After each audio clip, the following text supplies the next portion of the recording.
കൽമണ്ഡപത്ത് വീടുകളിൽ വൻ മോഷണം. സ്വർണവും പണവും അടക്കം 30 ലക്ഷം രൂപയുടെ സാധനങ്ങൾ മോഷണം പോയതായി പരാതി. മോഷ്ടാവിന്റെ ദൃശ്യങ്ങൾ ജനം ടിവിക്ക്. രാവിലെ 7:30 സർവന്റ് ക്ലീൻ ചെയ്യാനായിട്ട് തൊട്ട വീട്ടിൽ നിന്ന് ചാവി മേടിച്ച് ക്ലീൻ ചെയ്യാൻ ശ്രമിക്കുമ്പോഴാണ് സംഭവം ഇവർക്ക് മോഷണ ശ്രമം നടന്നിട്ടുള്ളതായിട്ട് അറിയാൻ കഴിഞ്ഞത്. അപ്പോൾ തന്നെ അവർ അയൽവാസികളെയും ഇവിടുത്തെ colony association president, secretary, panchayat member എന്നെ അറിയിച്ചിട്ടുണ്ടായിരുന്നു. ഞങ്ങൾ അപ്പോൾ തന്നെ പോലീസുകാരെ അറിയിച്ചു. പോലീസുകാർ വന്നപ്പോഴാണ് ഇത്രയും നാശനഷ്ടങ്ങൾ സംഭവിച്ചിട്ടുണ്ടെന്ന് അറിയാൻ കഴിഞ്ഞത്. അത് അറിഞ്ഞുകൊണ്ടിരിക്കുമ്പോൾ തന്നെ വേറെ 2 വീടുകളിലും കൂടി മോഷണ ശ്രമം നടന്നതായിട്ട് അറിയാൻ കഴിഞ്ഞു. പക്ഷേ അവിടെയൊന്നും വലിയ നാശനഷ്ടങ്ങൾ ഉണ്ടായിട്ടില്ല എന്നാണ് അറിയാൻ കഴിഞ്ഞത്. നമുക്ക് വലിയൊരു നഷ്ടം സംഭവിച്ചിരിക്കുന്നത് നിങ്ങൾ ഈ കാണുന്ന ഈ വീടിൻ്റെ മുമ്പത്തുനിന്നാണ്. ഇവിടെ ഒരു കൊല്ലം മുമ്പ്, ഏകദേശം 1 കൊല്ലം മുമ്പ് തൊട്ടപ്പുറത്തെ സന്ധിൽ പട്ടാപ്പകൽ ഒരു മോഷണ ശ്രമം നടന്നിരുന്നു. കത്തി കാണിച്ചൊരു വീട്ടമ്മയെ മോഷണ ശ്രമം നടന്നിരുന്നു. പിന്നീട് അത് പിടിക്കപ്പെടുകയൊക്കെ ചെയ്തു. ഈ അടുത്ത കാലത്തായിട്ടൊന്നുമില്ല. അങ്ങനെ ജോലിക്കാർ ദിവസവും രാവിലെ വന്ന് ഈ താക്കോൽ മേടിച്ച് വീട് ക്ലീൻ ചെയ്ത് തിരിച്ചവിടെ കൊടുക്കും. അതുപോലെ ഇന്ന് കാലത്ത് വന്നപ്പോഴാണ് ആ കുപ്പി തുറന്ന് അകത്തേക്ക് പോകാൻ നോക്കുമ്പോൾ വീടിൻ്റെ മുൻവശം പൊളിച്ച് കിടക്കുന്നതാണ്. ഗേറ്റ് തുറന്നകത്ത് അങ്ങനെ ഉടനെ തന്നെ എതിർ വീട്ടിൽ വിവരം അറിയിച്ചു. അവർ അനിയനെ അറിയിച്ചു. അനിയനാണ് എന്നോട് വിളിച്ചു പറയുന്നത്. അതിൽ ഏകദേശം ഒരു 30 ലക്ഷത്തോളം രൂപയുടെ ഗോൾഡും ക്യാഷുമായിട്ട് നഷ്ടപ്പെട്ടിട്ടുണ്ടെന്നാണ് അറിയാൻ കഴിഞ്ഞത്. എങ്ങനെയാണിത് കയറിയത് TV ഫുട്ടേജ് ഉണ്ട്. ഒരൊറ്റ ആളാണ് വന്നിരിക്കുന്നത്. വലിയ നല്ല ഹൈറ്റുള്ള ഒരാൾ തന്നെയാണ്. വാതിൽ പൊളിച്ചാണോ? വാതിൽ മുൻവശത്തെ വാതിൽ പൊളിച്ചിട്ട് അതിൻ്റെ പാഡ്ലോക്കൊക്കെ അവിടെ വെച്ചിട്ടുണ്ട്. ആളെ തിരിച്ചറിഞ്ഞിട്ടുണ്ടോ? തിരിച്ചറിഞ്ഞിട്ടില്ല. തിരിച്ചറിയാൻ പരിശോധനയിലൂടെ, വിദഗ്ധ പരിശോധനയിലൂടെ അറിയാൻ സാധിക്കും. കാരണം മുഖം മറച്ചിട്ടില്ല, തലയിലൊരു കെട്ട് മാത്രമാണ് കെട്ടിയിരിക്കുന്നത്.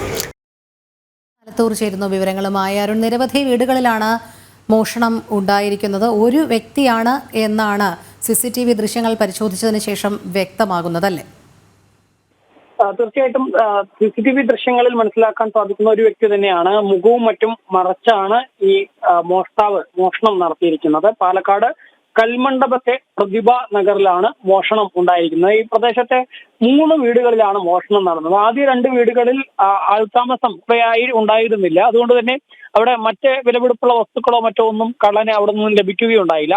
പിന്നീട് 3ാമത്തെ വീട്ടിൽ ചെന്നപ്പോൾ ആ വീട്ടിലെ ഉടമസ്ഥർ തിരുവനന്തപുരം ഭാഗത്തേക്ക് യാത്ര പോയതായിരുന്നു. അവർ ബിസിനസ്സുകാരാണ്. അതുകൊണ്ട് തന്നെ സ്വാഭാവികമായിട്ടും പണവും സ്വർണവും ഒക്കെ വീടിനകത്ത് ഉണ്ടായിരുന്നു.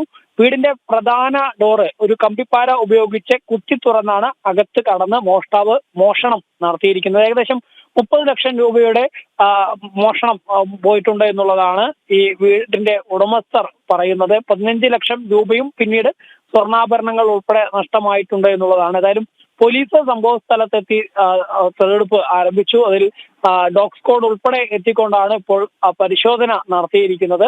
ഈ CCTV ദൃശ്യങ്ങളൊക്കെ പോലീസ് ശേഖരിച്ചിട്ടുണ്ട്. ഈ ഇവിടെ കുറിച്ച് കൃത്യമായി അറിയുന്ന ആളാണോ മോഷ്ടാവ് എന്നുൾപ്പെടെയുള്ള കാര്യങ്ങൾ പോലീസ് പരിശോധിക്കുന്നുണ്ട്. മാത്രമല്ല ഈ മേഖലയിൽ മുമ്പും മോഷണം നടന്നിട്ടുണ്ട്. നേരത്തെ വീട്ടമ്മയെ കെട്ടിയിട്ടുൾപ്പെടെ പ്രതിഭാ നഗറിലെ തന്നെ സെക്കൻഡ് സ്ട്രീറ്റിൽ മോഷണം നടത്തുകയും അതിൽ മോഷ്ടാക്കളെ പിടികൂടുകയൊക്കെ ചെയ്തിരുന്നു.